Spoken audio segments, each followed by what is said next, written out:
ડાંગ જિલ્લામાં સરદાર પટેલની 150મી જન્મજયંતિ નિમિત્તે યોજાયેલ યુનિટી માર્ચ પદયાત્રા દરમિયાન એક હૃદયસ્પર્શી ઘટના સામે આવી હતી, જ્યાં સ્થાનિક સાંસદ ધવલ પટેલે ડાંગના રાજવીનું સન્માન જાળવીને પ્રભાવિત કર્યા હતા।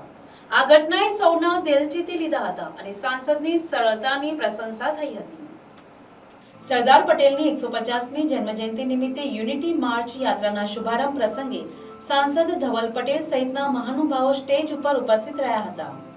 આ દરમિયાન તેમની નજર નીચે સામાન્ય નાગરિકોની ભીડમાં ઉભેલા ડાંગના રાજવી ધનરાજસિંહ સૂર્યવંશી પર પડી હતી, જેઓ વાસુરણા સ્ટેટના રાજા છે। એક રાજવી હોવા છતાં તેઓ સામાન્ય જનતા સાથે ઊભા હતા।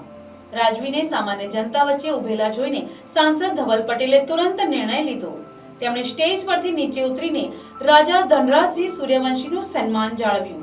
સન્માન સાથે સાંસદે રાજાને સ્ટેજ પર લઈ જઈ તેમના હસ્તે લીલી ઝંડી અપાવીને સરદાર 150 યુનિટી માર્ચ પદયાત્રાને પ્રસ્થાન કરાવ્યું હતું।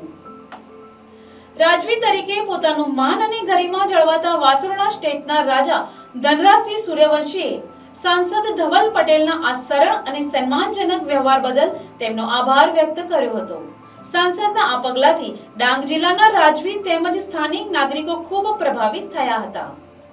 રેલીનું પ્રસ્થાન કરવા માટે એ બધા ત્યાં સ્ટેજ પર ચડી ગયા અને અમે છે તો આમ જનતામાં ઊભા હતા।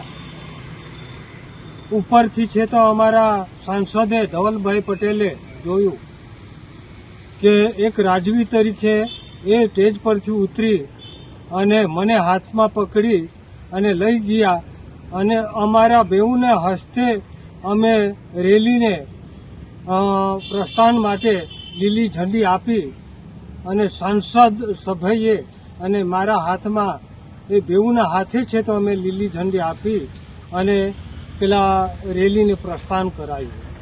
અને એવી રીતે જો કદાચ બધાની નજર તો મારા પર નહોતી, પણ અમારા સાંસદ સભ્યની નજર એ અમારા પર પડી અને એ અમને આટલો બધો માન સન્માન આપ્યો, એ બદલ અમારા સાંસદ સભ્યનો ખૂબ ખૂબ આભાર। ડાંગથી વિનોદ ગાવિતનો અહેવાલ।